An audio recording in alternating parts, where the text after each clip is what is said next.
sizi en çok heyecanlandıran konu kimiydi? Olabilir. Hamısı heyecanlandırdı diye. Yani birincisi program ve vasitəsilə, indi bilmirəm ne kadar eşidəcək, mən də ne kadar Azərbaycanca başa düşəcəklər bilmirəm, amma hər birinə sonsuz bir teşekkür borcuyum. Yani çünkü hiçbir halda borçları değildi, hiçbir halda bir çıkarları yok idi, ne maddi ne manevi çıkarları yok idi. Ama sağ olsunlar bu kadar değerli insanlar mənə ve ölkəmə değer verərekdən bu programda oldular. Bunun için hamısı birbirinden çok değerli ve sırasıyla belki de demeye çalışabilirim ki hansının ne kadar ve hansı yerde daha çok değerleri var idi ve programın ilk başlarında Ezber Akgün Yıldırım'la başladı. Az önce de adını qeyd ettim. Psikiatriya Dərnəyinin başkanı, hal-hazırda da başkan yardımcısıdır. Ya onun o tecrübelerinden, yani həkimlik tecrübelerini eşitmeyi bizi çok istəyərdim elbette. Çok derin bir insandı. Ama aynı zamanda biz onun Türkiye psikiatriyası için, ruh sağlığı için etdiklərindən nümunə alaraq aslında Azərbaycanda da neler edilebilirin nümunəsini gördük o programda. Bu çok vacib bir nüansıydı benim için, en azından başlamak için. Başlama sebebim aslında oydu. Sonrasında çok değerli hocam Gül hocaydı. Onunla da uşaqlar məktəbə hazırlıq periyoduna baxdıq. Gül hocanı aslında o programdaki qədəriyle insanlar elbette ki danışdığı qədəriyle tanıyırlar.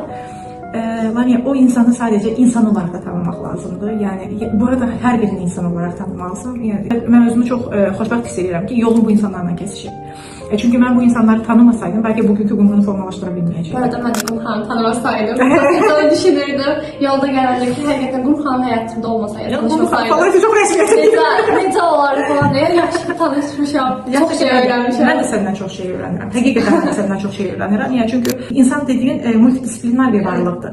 Yani o hiyerarşik bir şekilde ben bir zirvedeyim, ben alttaki varım. Sosyal varlık olarak zaten birbirimizi öğrenir ama psikoloji sayesinde çok muhteşem şeyler. Ben de senden çok şey öğrenirim. Bunu da altını çizeyim ve hakikaten de cavanlarımızdan, gençlerimizden çok şey öğrenmeyi de isterim. Ben geçen defa kızıma da derim, ondan da çok şey öğrenirim. Yani insan çok şey öğrenmelidir onsuz da. Böylerinden, kiçiklerinden ve hayatta var olduğumuz müddetçe öğrenmeliyiz. Benim şansım bu muhteşem insanlarla yolumun kesişmeydi. Sonrasında Gül Hoca'nın belə bir özelliği var ki, Hoca illerin tecrübesi var, illerdir, profesördü, illerle araştırır vesaire. Onu programda da altını çizmiştim. Bir şey soruştuğumuz vakti ki, hocam bu necədir? Deyir, hadi bir bakalım araştırmalar ne diyor? Burada da şu araştırma şunu diyor, şu araştırma da şunu diyor. Bir bakalım mı güncel araştırma? 2024'te ne diyor? 2023'te şunu diyordu.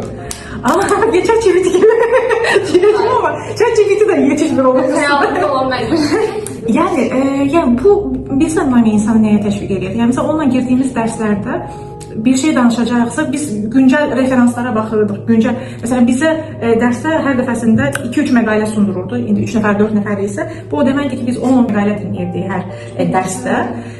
Ve o derste interaktif bir şekilde danışırıq ona vesaire. Her biz bir konu seçirdik. Mesela ben bir emzirme mevzusunu seçmiştim. Ya onun gözlerindeki ya bu illerin tecrübesine rağmen gözündeki o ışığı görsen anlayardın ne demek istediğimi ki sanki benimle beraber öğrenir o tekrardan o şeyleri. Hadi Qumrucuğum orada da ne diyor aslında şeyler? Kimyasal taraflarında ne var falan filan. Diyor vay be falan filan. Okey. Yani insan ya bunu yaşayarak yani. Ya insan öğrenme motivasyonun aşağı olması diye bir şey olabilmez. Hele Ayşe hocalar onu ikna edebilirse programı. Bazı hocalarım var yani çok değerli hocalarımdır. Sadece ekran karşısında görünmeyi istemirler. Bunlardan biri Aziz Sancar'dı. Onunla Nobel mükafatçısı bu arada. Onunla bilimi danışmak istemişti. Dedi çok üzürlü hesab elə ve şey olarak ben bu teknoloji işlerinden mən iyi değil. Aynı şekilde Yeşim Hoca, Yeşil Korkut üniformada. O benim etik hocamıydı ve sayesinde etiği öğrendim, etiği yazmışım diyebileceğim bir hoca da. Onun da yeri başkadı. Ben de çok istiyordum ama o da psikanalitik çalıştığı için ekranlarda her az bir şekilde görünür. Hürmet ettirem. Ve Ayşe Hoca eminim buradan biz de yalvarırız. Bilmiyorum, o da biraz kameralar karşısında olmaya karşı olan birisiydi ama belki bir ihtimal bir gün girem ve ukde olarak burada kalır. Ondan da çok şey eşitip öğrenebileceğimiz bir hoca. Geri kaydacak olsam Nermin Hoca aynı şekilde. Nermin Hoca'yla da mesela ben hatta düşündük ki onu bir kitap alma getireyim biz. Çünkü onunla derste o insanın beyin fonksiyonlarının işlemeyini Homo sapiens'ten öncesine kadar indi ve orada da çok farklı şeyler, ya çok heyecan verici bir ders işleyirdi onunla da. Ya belki ümid edirəm indi girdi araya, yeterli imtihanıdır, disertasiyada necə olacak bilmiyorum ama o qalıb bir yerde burada. Bir gün ona mütləq onunla qayıtmaq istəyərəm. Çünki onunla keçdiyimiz bu yolculuğu. Sonra Ayşe bizim etapta en favori hocalarımızdan biridir. Yani çok sevilir. Yani Ayşe Hoca deyince sadece uzmanlar olsun, profesorlar olsun, herkes olsun. Yani ahaslardır o bizde. Ben Ayşe Hoca'yla psikodrama çalışmamışam hiç vaxt bilmirəm. Ben ilk defa onu psikodrama dersinde psikodramasıyla karşı-karşıya qalmışdıq ve 15 dəqiqəlik bir psikodrama səhnəsiydi. Orada daha çok şey öğrendim. Ve orada bir ağaç olurdu, fırtına olurdu, gidip ya da bir insan olarak da hansı ağaca sığınacaqdır kimi bir səhne canlandırırdıq. Ve ben orada algılamıştım ki ben özüm tek başımayam, hiç kime sığınmıram mesela. Yani ister fırtına olsun, ister rüzgar olsun, ister ne olsun. Geldiği zaman insanlar kucaklayıram, sararım, sarmalayıram ama kimse gitmeye değil. Psikodrama tam olarak peki? Psikodrama şeyler, o sahneler şeklinde onun yöntemleri var. Ben çok hakim değilim diye onu çok iyi Sənətlə terapiyanın qarşılığını desem ümid edirəm yanlış olmaz. Sadece o CETAD eğitimlerine bir ilk 15 dəqiqəsi arkadaşlar başlayırlar zaman o formada girmiştik.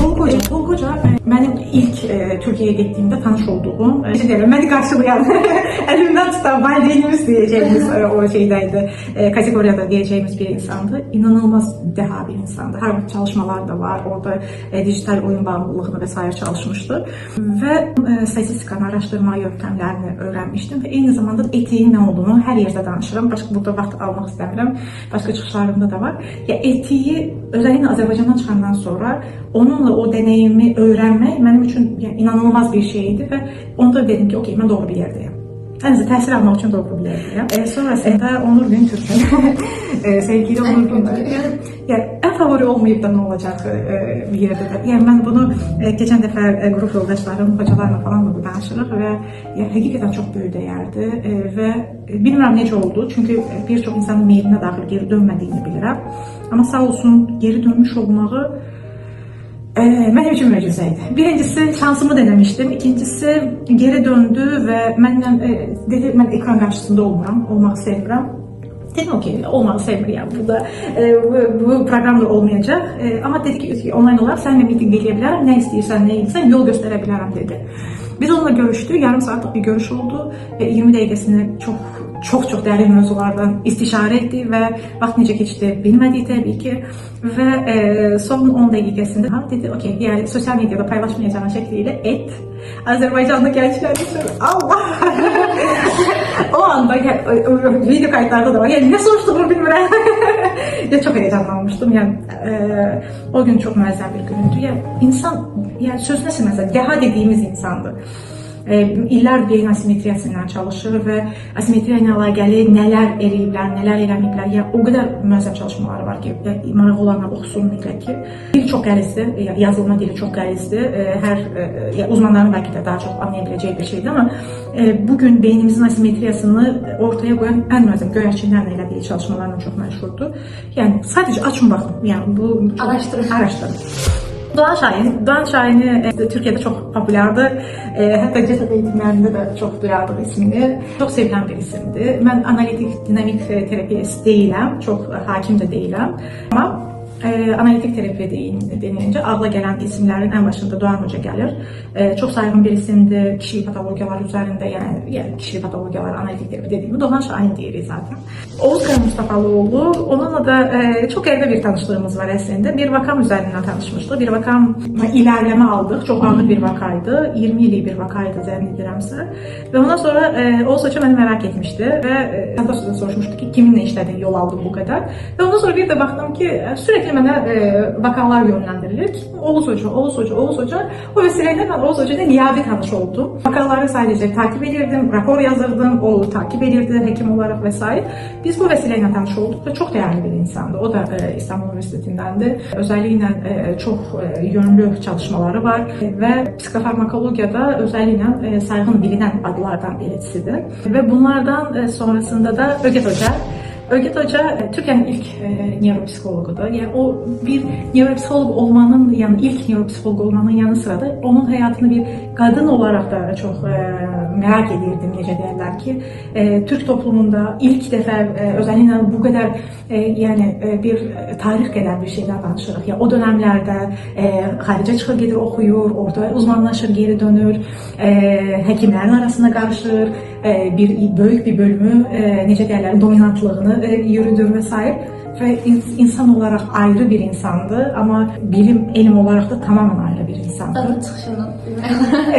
Balaca bir anekdot danışım. Ben gelmişim, gün təyin ediyor onunla. Dedi, dedi, komşunun diyor, kedisine diyor, bakmam lazım. dur, 15 dakika falan, yok bu tarih ağlamayalım. Diyorum, hocam ne olacak, 15 dakika, siz kediyi gidersiniz, gelemezsiniz.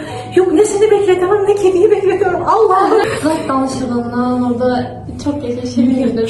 Çok yani müezzem insandı. Yani dediğim gibi bunların her hocadan ya ayrı şey öğrenmişim ben. Yani öğrenmeye de devam ediyorum. Bazen ben onlarımda, çıkışlarımda vesaire özellikle Azerbaycan'da yanlış algılanan şey değiller. Çok yumuşak ifade ediyorsan her şeyler. Yalvarırmış sen kimi danışırsan diye ifade ediyordu. Bizde ego çoktu değil. Onların üzerinde demek istedim. Keşke açıp bir gösterebilsem ki yani hansı hocalarım o sizin istediğiniz ses tonuyla danışır. Hansı hocalarım sizin o yazık dediğiniz ses tonuyla danışır ya da onu keşke görebilseniz ki o insanların arasındaki o farkı da. Büyük ihtimalle ben o aynen yorumlarım şey için işliyor. Altan Çakır. Altan Çakır'ı bu arada çok adının altını çizmek isterim. Çünkü Altan Hoca, belki de insanlar çok hakim değiller ne olduğunu. Bir nas hekimi bir grup düşünün, Avrupa'da bir gruptu. Orada yerin derinliklerinde diyelim ki atom parçalıyorlar söz nesir manasında. O çalışmalarıyla ön planda olan bir profesördü. Yani danışmakla değil, yani açıp araştırmak lazım. İzlemeniz lazım videoda. Favorisidir. Bu arada favorisidir. En çok sevdiği programlardanıydı. Metin Başoğlu King College London'da travma laboratoriyasını kurmuş ve CFBT yöntemini geliştirmiş bilim insanıdır, tam manada bilim insanıdır. Çok radikal uçları olan ama özünde o kadar çok doğruları barındıran bir addır ki yine de onu dinlemeye lazım. Altının bütün her dediğinin altyapısı var. 4 saatlik onun çıkışı olmuştu. Yani her dergesini, halbuki ADHD'm var. Her dergesini dinlemişti, o kadar engaged olmuştu orada. Ve orada onu biz kısaltarak şeyleri, özellikle vakar formülasyonlarını vesaire çıkartarak, sualları vesaire çıkartarak sadece partlarına saxlamışıq. Derya Karadeniz Stanford məzunudur. Stanford'dan əlavə də Avropa UHE sertifikasına sahip çok nadir insanlardandır. Onun da çok derin məlumatları oldu, özellikle yuxu problemleri için. Eyni zamanda da Amerika çıxışlı Mustafa Ertaş'la da eyni şekilde migreni çalıştık. Migreni anlattı. Onlar zaten Türkiye'nin, yani biraz şeyden kombinasyon ediyorum çalışmalarda. O da onlardan biriydi.